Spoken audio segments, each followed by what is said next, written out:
Hello, and welcome to the Gritty Podcast. I'm your host for the evening, the Gritty Broman. This podcast is another one of those Mountain Ops podcasts that Brian and I have kind of dipped into. This is with none other than the illustrious Matt Davis of Mountain Ops. If you guys don't know who Matt Davis is, he's got a lot of passions. He's a huge fly fisherman. He's a huge fisherman. He's really into recurve bows, and he's really into bird hunting, specifically chukar. And that's really what this podcast is about. Matt Davis and his love for chukar. Matt tells a story. He's pretty much been hunting chukar since he was like 10 years old. This podcast is about everything chukar, everything about bird hunting, upland game bird hunting. What shotguns does he like to use? What are his boots? What are his outfit? What's his go-to trail snack? It's a good podcast. You guys will like it. Do me a favor. Go to briancall.com. Scroll down to the bottom and sign up for the newsletter, guys. We're giving away a ton of free stuff. We're doing giveaways with Loophole. We're giving away some binos, maybe a spotting scope. We'll see. We're going to be giving away a bunch of Sitka gear here coming up. Also, sign up for our YouTube channel. Go to YouTube and subscribe to our YouTube channel. And use code GRITTY at Mountain Ops. Get free shipping on your guys' next order. And use code GRITTY at Sissy Sticks to get a pair of those sweet trekking poles for 15% off. You're welcome. Guys, we have a question. Are there any people you specifically want to have on the podcast? Are there any topics you want us to cover on the podcast? If you do, reach out to us and give us suggestions. You can comment on this YouTube video. You can send us an email to briancall.com or grittybroman@gmail.com. And we'll go ahead and we'll see what we can do about that. Anyways, on to the show. All right, everybody. We are sitting here in the studio today with none other than the infamous, notorious Gaston. Oh, I thought it was going to be like a rapper name or something like that. I've been wondering if I'm good. Yeah, the notorious MATT. You know, like the BIG or the MATT. We're sitting here with Matt Dizzle, Matt Davis. He goes by many names. Gaston is something that we call him because he kind of looks like Gaston, right, Brian? Yeah, you do. I'll take it as a compliment. You got the chiseled chin. He's the bad guy in Beauty and the Beast, but he's the hot bad guy. Yeah, that's right. But he's the best looking guy that I think Disney's produced. I should have brought. I say that confidently. Like he's also oh my Jordan. gosh. True fact. Backstory. Backstory. Go ahead, Jordan. I go to Disneyland real quick. Go to Disneyland. I get there. I go to this place that they just built, which is like a replica of Beauty and the Beast, and there is Gaston's Tavern. So I walk in there, and of course they have this beautiful Gaston mug. So like I don't ever buy glass. gifts for my kids or anything, but I saw that and I said, I will bring that back for Matt. So Matt has this authentic, one-of-a-kind Disney World Gaston mug from Gaston's Tavern. I would drink my protein out of it. Yeah. So I'm going to be really controversial here and throw out, he's also the most sexist Disney character. Yeah. Where does Matt fit in terms of sexism? No, Matt's not like that at all. Huh. No, he's respectable. He's kind. He's thoughtful. He's genuine. He respects women. He has chivalry. Nice. These are things that are dying, but not in Matt. Not in Matt at all. So Matt, real quick, Matt is the Matthew Davis in full is the vice president of sales and marketing here at Mountain Ops. Okay, and so Matt, can you tell us a little bit about yourself? Yeah, and look at that camera. Oh, right there. Yeah, just right people there. are watching. Yeah, and as people who are watching can see that Matt is suffering from poverty in the, iPads, but he's got his notes here. He's going to read his notes off of his shaker bottle I full need of my protein. Joby stand. give him the crawler. Get it at eye level. But yeah, tell everybody a little bit about who Matt is. Who is Matt? So I am 28 years old, born and raised here in Utah. I was born in the small town of Heber City, just south of Park City. Most people know where Park City is. They don't know where Heber is. Grew up doing basically everything that I enjoy doing now, hunting, fishing, all that fun stuff. Brent was telling me that your mother would drop you off at the top of a mountain with a shotgun. Yeah, and that is like, what is that story? So all growing up, it was the rule. I hated Saturdays growing up. I grew up on a farm. My dad has 20, 30 acres of property. And so my job from the time I was tiny was to take care of all the irrigation. We had horses and cattle and stuff like that. And so from the time I was young, 10, 12 years old, whatever, to make money, I would wake up at 5 a.m. I'd go outside. I'd get on my 3-wheeler. I'd get my little lab dog, and I'd go do all the irrigation across the property. And that's how I made money. And anyway, so we had so many chores, and you live on a farm, and it's like the weekends weren't really a fun time. But if I got all my chores done, the incentive was that my mom would take me and drop me off in the mountains and go hunting or whatever. Yeah, on Saturdays, I lived in Heber, of course, and there's a canyon called Daniels Canyon between Heber and Strawberry Reservoir, if anybody knows where that is, and Dry Canyon, Three Forks, all those different canyons. And there's a road that would go all the way up on top, and she'd drive me up there. It was an hour and a half or whatever up on top, and then she'd say, which canyon are you going to walk down? I'd be like, I'm going to walk down this one. And I had this little lab, Tina, right? Tina was my black lab. And she's like, okay, I'll see you at the bottom. And she would drive all the way down, go up the canyon, and she would park at the bottom and read a book and just wait for me to show up. And so just naturally, all growing up, it's just like I've always just been wandering around with the woods. And that's kind of how I got introduced to upland hunting. That was the first thing I could do at a young age. That was what my dad started doing with my brother and I after my parents got divorced as a way to spend time with us. So upland hunting as a whole, and that define upland hunting. Upland hunting, the species of grouse, chukar, pheasant, anything that's within that upland species realm. Hunting in the mountains, more type thing than flat. Obviously, pheasants live on flat land, but what's crazy is we implemented the same incentive here at Mountain Ops. So Matt, when he reaches a goal, Casey and I will drive him up to the top right here behind the office with a shotgun, and we just hand him off and just say, okay, we'll see you, Matt. See you at nice lunch. Job. Thanks for reaching the goals this month. And Matt just here's goes your on reward. Here's your reward. That actually is a cool story. I didn't know that. Yeah, I didn't know that was that a lot about of fun. So I was talking to Jeff Lander yesterday. Yep. Our mutual Love buddy, Jeff Lander. Primitive Outfitting. We talked about you actually just taking a dog and wandering off places. Yeah. And hiking excessive miles to shoot a bird. And I was saying to Jeff, I feel like something's kind of broken in people who hunt chukar. And he said, people with bird dogs are different, especially upland bird dogs. Yeah. They're just different. I told him, look, the amount of nutrition gained, unit of nutrition gained per energy expended will leave a man dead in like a month if he were to live off chukar. No, I'm props and respect, because I just went chukar hunting with you and Jay Beyer, and it was awesome. We explored country I probably wouldn't tap into if I wasn't going for those crazy birds. It was every bit the physically demanding experience that any like high mountain mule deer or elk hunt would be. Right. Other than the pack out. The pack out's a lot easier. They fit in your pocket, so it's nice. But amazing. Yeah, it's very unique country, and I think exactly what you said there. It's untapped country that a lot of people will look at, and it's just this vast desert areas. I mean, we're hunting on the west deserts of Utah. There's not much out there. There really aren't. I mean, there's some big mule deer and there's bighorn sheep and stuff like that. But other than that, there's not a lot going on out there. But I think that those places hold such a special place in like my heart, because I guess I've experienced the beauty of that desert in a way that I don't think a lot of people in their lives ever will. Yeah. And so for me, obviously, love my dogs. That's a special part of it, but it's a unique place. There's unique feelings and experiences that you have there. And for that very reason, just like chukar hunting as a whole. Has Jordan done it yet? No. Not yet. Jordan's pheasant hunted quite a bit. I've done a lot of pheasant hunting, but I haven't experienced chukar.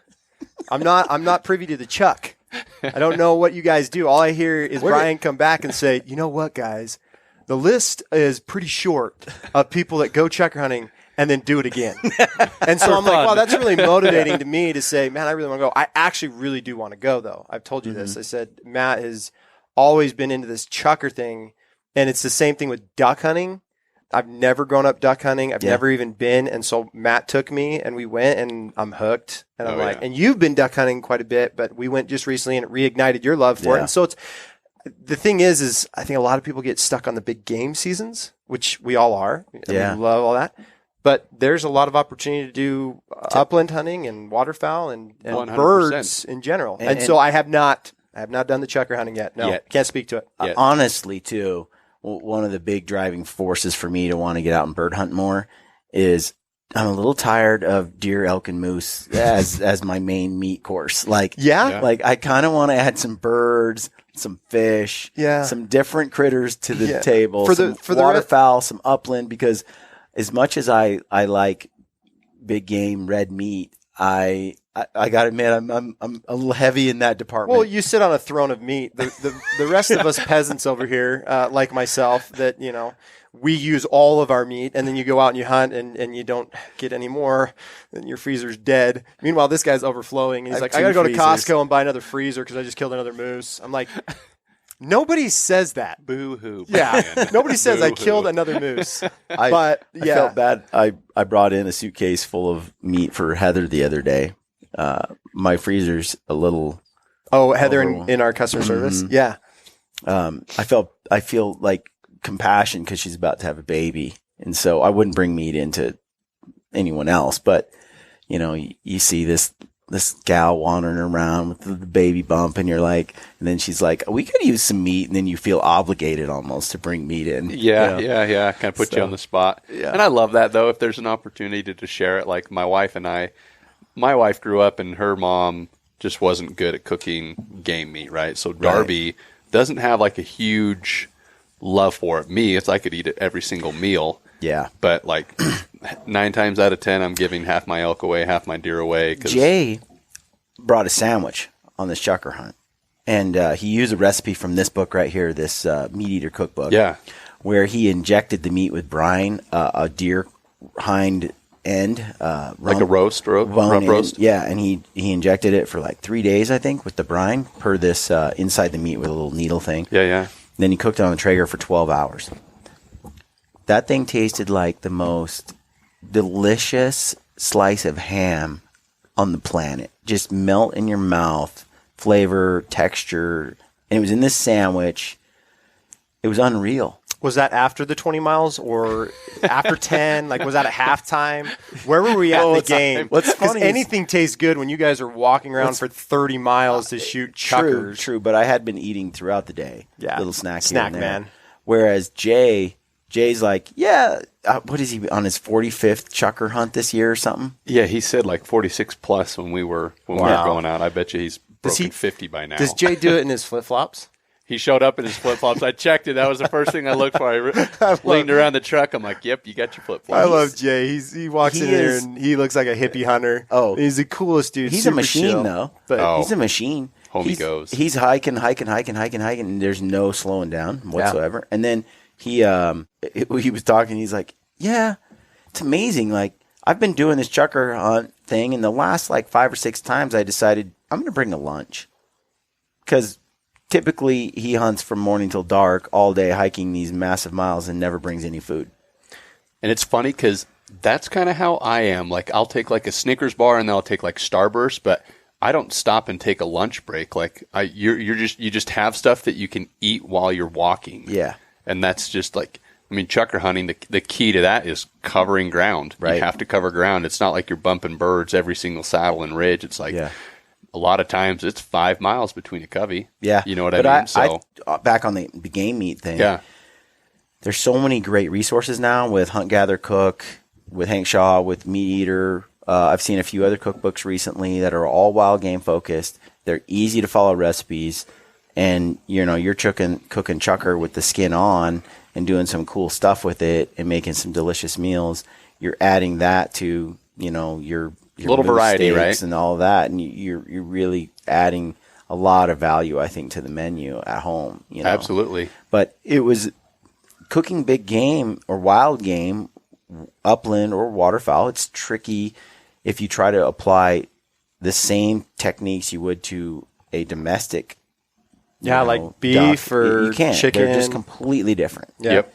But now these resources available to us, and a Traeger grill makes a huge difference. Yeah. Like just a pellet-driven drill. You can't mess up much. It's hard to screw it up. I've always said a Traeger is idiot-proof. I feel like if you overcook it, like you're just an idiot.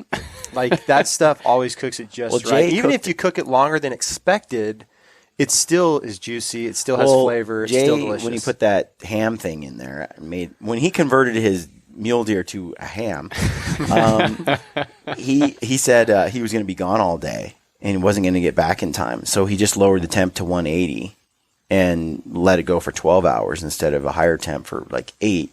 Yeah. And yeah, your window for when you got to get that off the grill is like 3 hours. Like you can be plus or minus 3 hours and it's fine. You don't get that with most cooking options in terms like your oven or anything like that. It's so unforgiving. It can be a matter of 30, 25 seconds and you can totally ruin that meal. Yeah.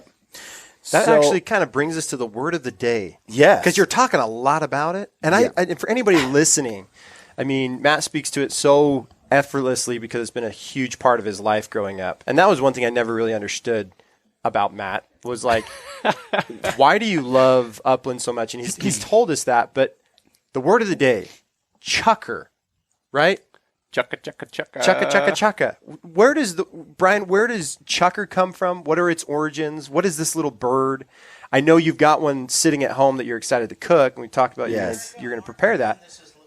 But we've got audio going. We don't know what's going on over there. I was trying to find a chukar sound. Oh, a chukar because sound. they make the weirdest noise. Do they really?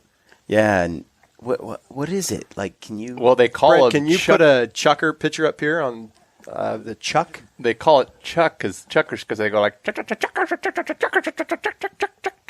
Really? And they have different sounds. So chuckers are unique. Obviously, you're kind of looking at one here, and I don't want to dive into anything Brian's going to touch on, but they're originally from Pakistan. They tried introducing them in the... There you go. Can you hear that, Brent? Sounded different than Matt. Now here's the deal, and here's something interesting because there's two different distinct sounds. So these chuckers that you're listening to right now, that's almost like a covey just got broken up, and they're sporadically speaking to each other because they want to get back together. And I was getting to this, but chuckers, when they're out feeding, their biggest predator is falcons. Okay. So hawks and eagles and whatever. That's what's killing these birds. That's their biggest predator. They nest on the ground and everything. So like when you see like geese in a field and there's that sentry goose, that guy and his neck is just up and his job is to look for trouble, right? Mm-hmm. And so chuckers do the same thing. They'll post a sentry bird on a rock, and a lot of times he'll just sit there and he'll just chuck.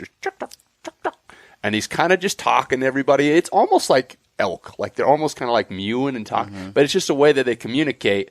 But that like random sporadic, like you were there when we split covey, it was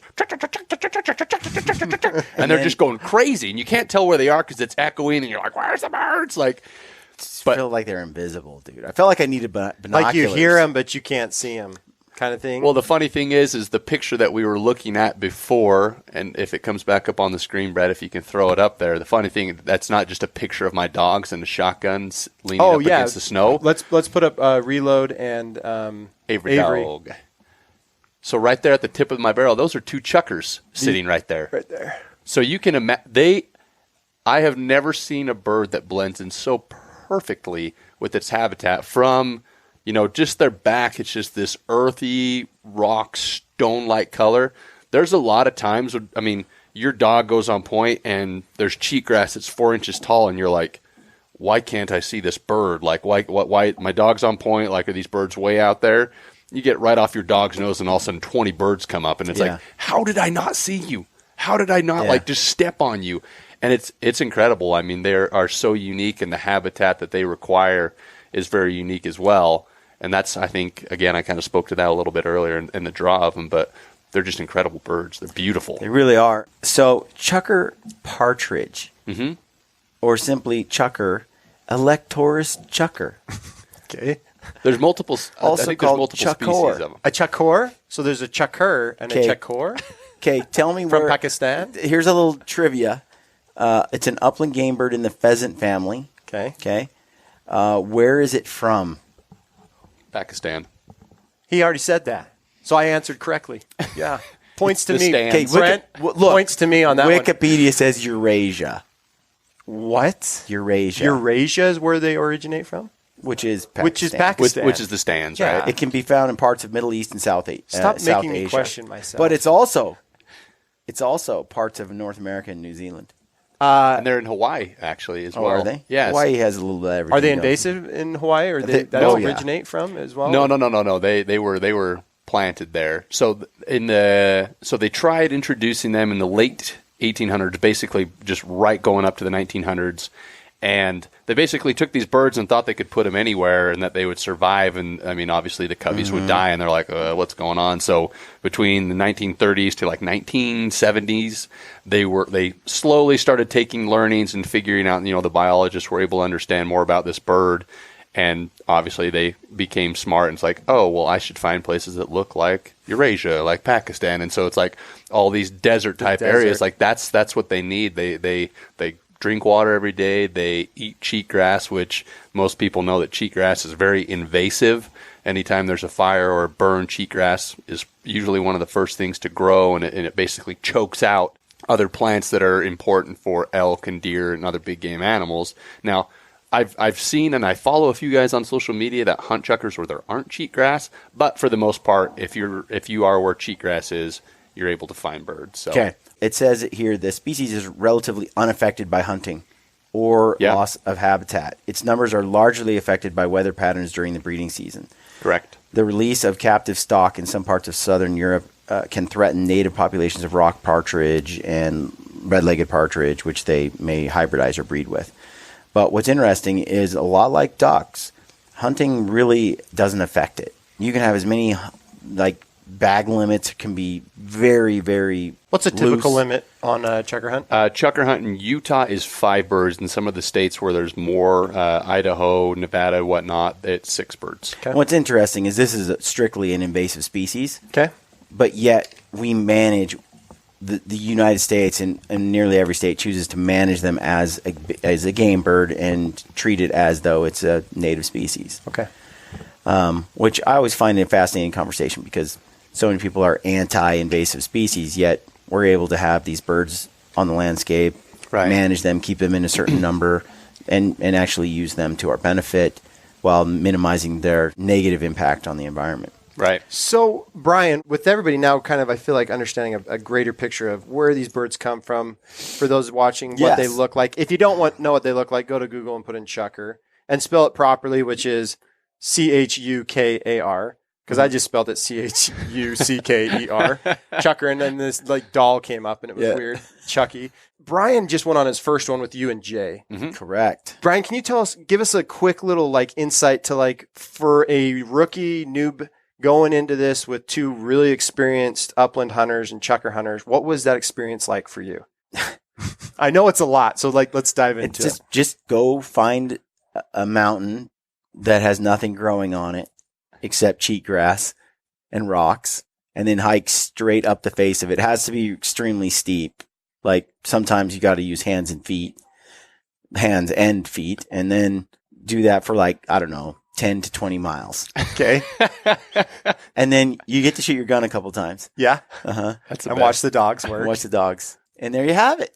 And that's chukar hunting? That's chukar hunting. From the perspective of Brian, from Brian's mind. He did a good job, actually. That's how it is, right? That's pretty darn accurate, but it's the rush of the flush, the find, the anticipation. There's a lot of... Well, my heart rate got up a couple of times when we knew the dog was on it. Yep. I mean, here's the deal. I just got done hunting pheasant in Mearns quail in Montezuma quail or whatever in Arizona. It was just pure fun. The dogs would come on it, they'd point, we'd flush, we'd shoot. Okay. Pretty easy. You're like, man, bird hunting's awesome. This is also on kind of flat ground. Then you come here to chukar and it's and endless, all day hiking, right? Just an absolute suck fest. Which I don't mind. I like this kind of stuff. Yeah. I could get off on it. But most people don't. That's why I don't hunt with most people, especially if I'm hunting elk. Jay and I were making a joke, and Jay's like, yeah, I used to have this thing because, I saw the chukar land on this peak, and it was toward the end of the day, and I'm like, I'm just going to go over there and kill that chukar. And Jay's like, well, or we could, I mean, are you sure? I'm like, I can see it. I can hike to it, and I just went down there, which made it so we had to hike up this nasty, like, snow chute that was like straight up that took forever to hike out of. But I don't even think about the consequences of the work, right? That's where the birds are. That's where the elk are. And Jay was telling me, yeah, my rule used to be if I can see him, I can hike to him when I was elk hunting. And I would just go. And I realized, yes, that's true. It's true. And then I could be back at 4 a.m., back to my camp, or to my truck by doing that. And he started to weigh out, try to manage going after certain animals that you see or are there over, the energy expended, right? Yep. But we just went balls out and just burned it. I like that. It was intense. When I first went out there, I was like, man, I really would like to get a chukar. They're beautiful. They're incredible. And now I'm like, I want to kill as many of those hateful creatures as possible. Vengeance has entered my soul. This happens with you and turkeys and ducks and chukars. You have a vengeance against animals that you don't get the first time. There's something they're so frustrating. They would fly off before the dogs got there. So you hike 3 miles over to where they're at, gone. And they fly before you even get within range. That makes me angry. Then it makes me hate the birds, and then it makes me want to kill them. There's a very famous saying for chukar hunting. It's that the first time you hunt them is for fun, and every time after that is for vengeance. Is for vengeance. Is for revenge. So it's total vengeance. I'm not. You're the norm. But so Matt, do you think that? Do you know how many chukar hunters there are? Is it a small amount? I feel like based on the way you guys are describing it, it really thins the herd out as far as the amount of people that would probably participate in this sport. There's a handful of them. I've never run into another chukar hunter out hunting, which is one of the reasons I like it. I'm not bumping into people like you do when you elk hunt or you deer hunt. In Utah, I wouldn't say there's a ton. There's guys that will go out once or twice, but I would say your diehard guys that are putting in 45 times like Jay Beyer. Jay's just a freak. He's just a freak. He's broken. He's in his own league. Yeah. But a guy that's putting in 20 plus days on chukar hunting, I bet you there's less than 200 of them in the state of Utah. Because the only chukar hunters I've ever known in my life, Matt Davis and Lance Harris. Now Jay Byers. But seriously, I think there's such a physically demanding component to hunting chukar that you're going to weed out, 9 out of 10 people who would do it. And so is that for you, Matt, when you're thinking about people that you want to go and take chukar hunting, are you you're probably weighing that as part of the decision? It'd be so great to go with you, man, but you got to keep up. This isn't just a pheasant hunt. I wonder if a lot of people think when they go chukar hunting, I don't know if you did, but man, this is going to be like a walk in the park. We're going to walk and dogs are going to find every single bird. The dogs are going to find all the birds. We just meander, and 100%. It's funny, and Mitch will laugh at this. So Mitch and Mullet Mitch, right? No longer Mullet Mitch because he lost his mullet. Mulletless Mitch, and kind of got Mitch into chukar hunting. He was always a waterfowler, and he really wanted to get into it. I hooked him up with a good friend. He ended up picking up, I think he has 2 dogs now, but he fell hard for it. But anyways, I kept sending him to spots, and he's like, man, I'm not killing birds. I'm like, well, are you going to the top? He's like, no, I went to this spot. I'm like, bro, they're at the top. Anyways, so we finally go. Now, anybody that knows Mitch, he's 6'8", probably 220, 230, big boy. And homie could not keep up. And I was getting so frustrated with him, and I told him this, we're getting up to this top, and there's this big burn saddle, and we can just hear these birds just in there feeding. And I'm just like, it's a new spot. My thing is I always try to hunt a new spot. I never hunt the same spot twice, rarely. I like exploring. That's the fun part. Anyway, so we hear all these birds going crazy. I'm like, dude, Mitch, get on the ridge, walk the ridge. And there was 4 of us. I'm like, we're just going to cover all these, and we're just going to freaking light this covey up, right? And Mitch is just kind of walking up the hill. I'm like, nope, we're not waiting. Sorry. We're moving on, buddy. I can imagine just by the way you describe it. It's physically demanding, and the company needs to be able to meet the demand. Yes. So that brings me right into change my mind. Yes. Okay, I've got one thing that I want you to change my mind, and then I know Brian's got something. So here's a change my mind segment. Okay. Dun, dun, dun, dun, change my mind. Okay. Starve to death if you had to live off chukar hunting. Change my mind. Probably won't. They're an incredible bird, and they eat well. I mean, one bird. I mean, for me, with vegetables and something on the side, I think that's a great meal. Mm-hmm. If you can shoot a handful of birds, a covey, 5 birds, whatever your limit. Excuse me, not covey. It'll last you a couple meals, and I like mixing stuff up. But as far as surviving and living off of chukars, probably not a nice excuse. Good luck. All right, you didn't change my mind. You're Brian, have to hunt for different reasons. Yeah. All right, chukars are the spawn of the devil. Change my mind. I would probably agree with you 100%, and that, Brian, is why they are so freaking appealing, man. It's the challenge of that. You slip a chukar in your vest, dude, and you've done something. In my opinion, you really have. And for me, it's not about going out and shooting limits. It's about having those really cool experiences. Like most people, when you shoot a shotgun, right, or you're trap shooting, you're shooting up, right? A clay pigeon's being thrown up. It's this nice, methodical, easy moving thing. Chukar hunting, you're shooting straight down over the tip of your toes. You got to know where your dog is. You don't know when that bird's coming up. He's bobbing and weaving 100 different miles an hour. You're trying to pick a bird. They blend in with the backdrop. Unless there's something to give them contrast, you can't see them flying. It's like, so for me, yeah, they are the devil, but man, I love them. Yeah, and that's why I love them. They're like a bat straight out of hell. A chukar straight out of hell. The mother chukars. I'll tell you what. All right. Dogs do more work than you. Change my mind. I would definitely say it's a combined effort. Now, a dog definitely runs a greater distance. I use GPS trackers from a Sport Dog, and I think we did like 12 miles is what my phone showed. I don't know I didn't look at that, but my GPS collar, I think my short hair did 30 and my lab did like 25. Now, at the end of the day, obviously, these incredible dogs you can see on the screen that I love so much, they work extremely hard. These are Matt and Darby's kids. Yes, everybody. Exactly. We just added a new one. We'll have a picture shortly. They have a new kid coming. Coming soon. New short hair.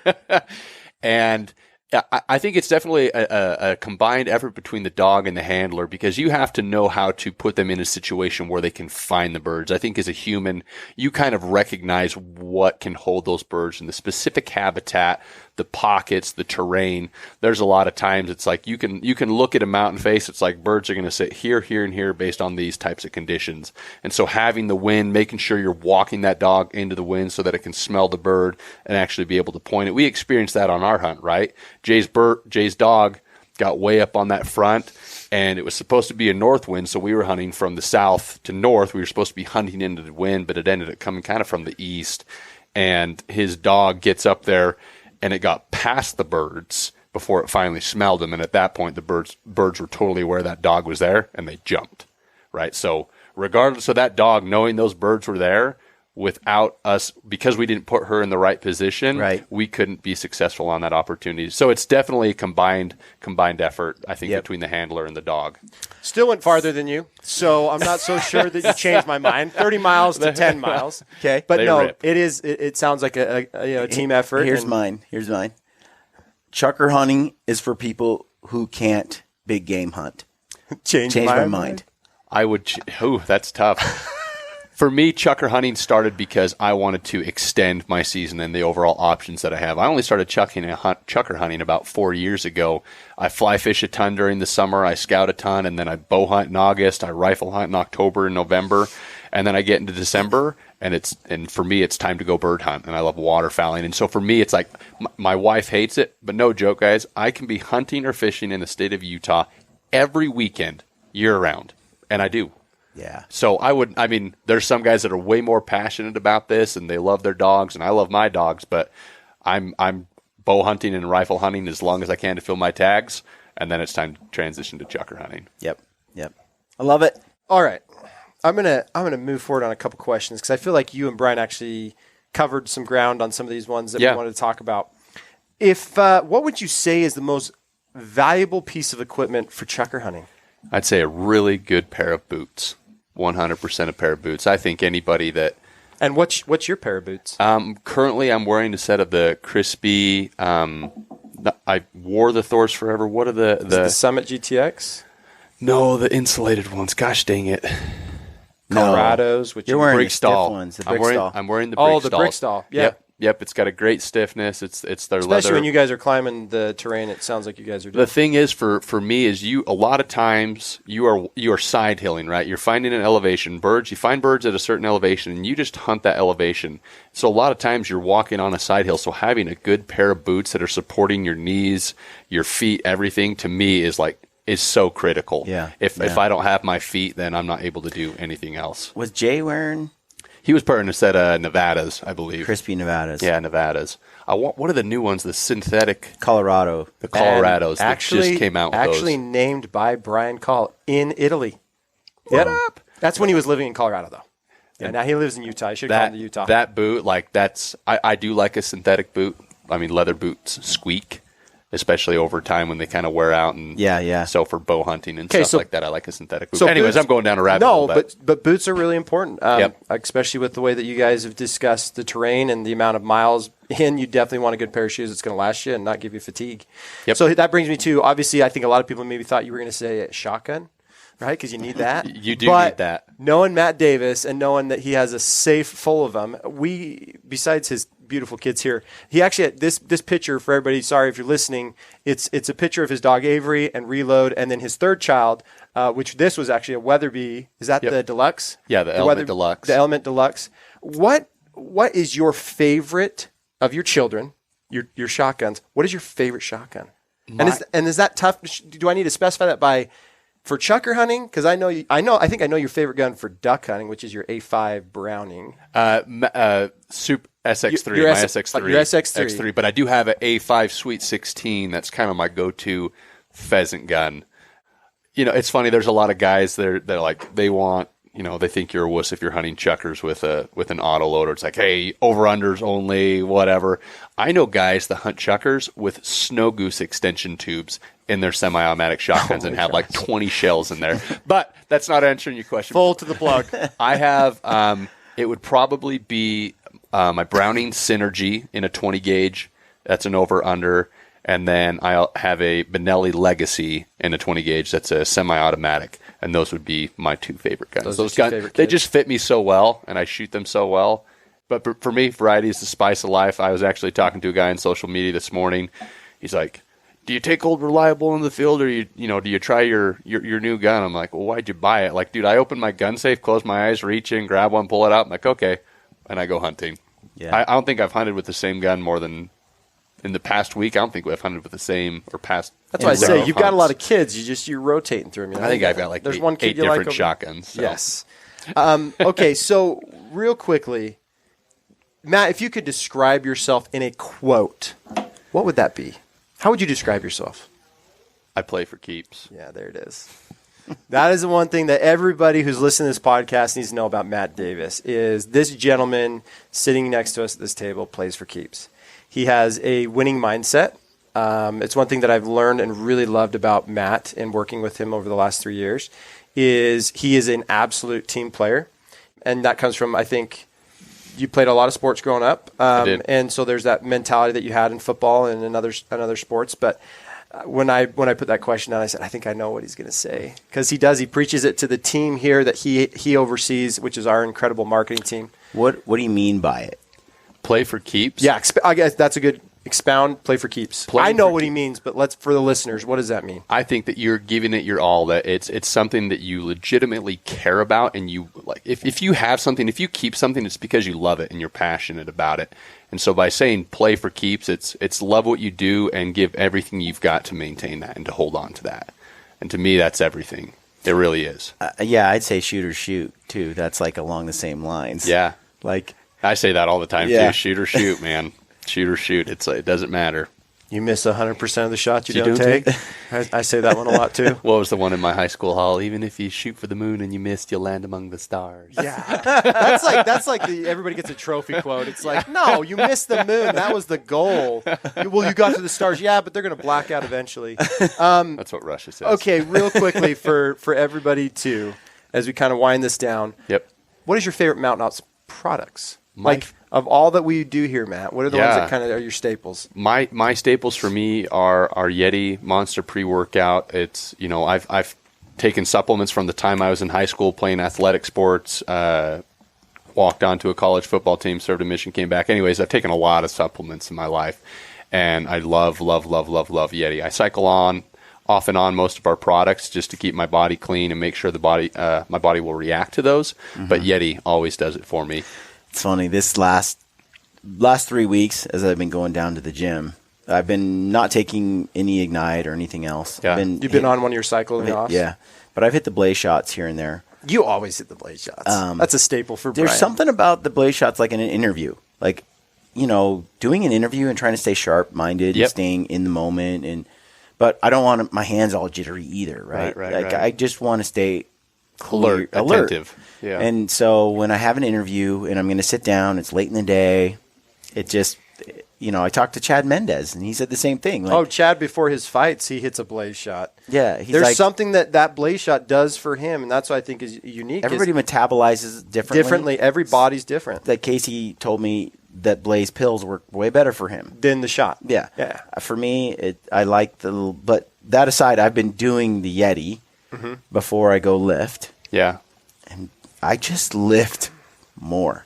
I do too, man. Like this week, I crushed 300 pounds on that barbell, like 7 different ways in a night, and I'm just like, dude, just feeling really strong and really good. And there's no difference between that and when I didn't take the Yeti in terms of like my body. Right. It's only been a couple days, but I just get jacked. I get more, I guess. Your motivated spikes, energy. Something's triggering when I'm on the pre-workout. And that's been the case. I used to take pre-workout a lot. I cycled off Yeti because of the creatine, just messing with my bowels, It definitely can. Just dries things up, can dehydrate me a little bit. But doing it once or twice a week right now as I hit the gym has been really good for me as well. So now are you a 1 scoop or a 2 scoop? I'm a 2 scooper. Holy! That's what I wanted to cover real quick because there's a lot of people out there. Everybody's different, and me, I tried a 2 scoop on Yeti, and dude, it was too much. But for this guy right here, he has been through enough pre-workouts, and when he comes to the gym, motivation is key. Well, Matt also has more body mass. True, he's Gaston, so he's got to feel. Yeah, he's trying to feel the sleeves, right? Well, any kind of stimulant you take of any kind, the bigger you are, the more you weigh, the more the dose. That's why, for a lot of petite gals that come in and do a 1 scoop of Ignite, they're just like, whoa, or Yeti. So that's where you kind of do need to adjust. We don't put on assess for tolerance, right? Yeah, you don't put on the container based on weight, which you would if you were like taking NyQuil or whatever. It's not based on your dose is just based on weight generally. Correct. Yeah. Well, that's good to know. So there you go, guys. It's Yeti time. Okay, Matt, get it into #Yeti mode. Get ready with Yeti. Yeti set go. Like there's a lot of lines we could go with that. But no, guys, Mountain Ops Yeti is the product of choice for Matt Davis. This has been a fun podcast. I hope everybody's enjoyed listening to it. Matt, thank you so much for coming on and teaching us all about the Chukar. And the fact that everybody, thing I learned today is that it is not for the faint of heart. And if you think the Upland guys are a bunch of pansies, you probably haven't done it yourself. So meet Matt on the mountain after he gets his goals, and we send him up there and drop him off with a shotgun. That's right. We'll see you there. See you guys. All right.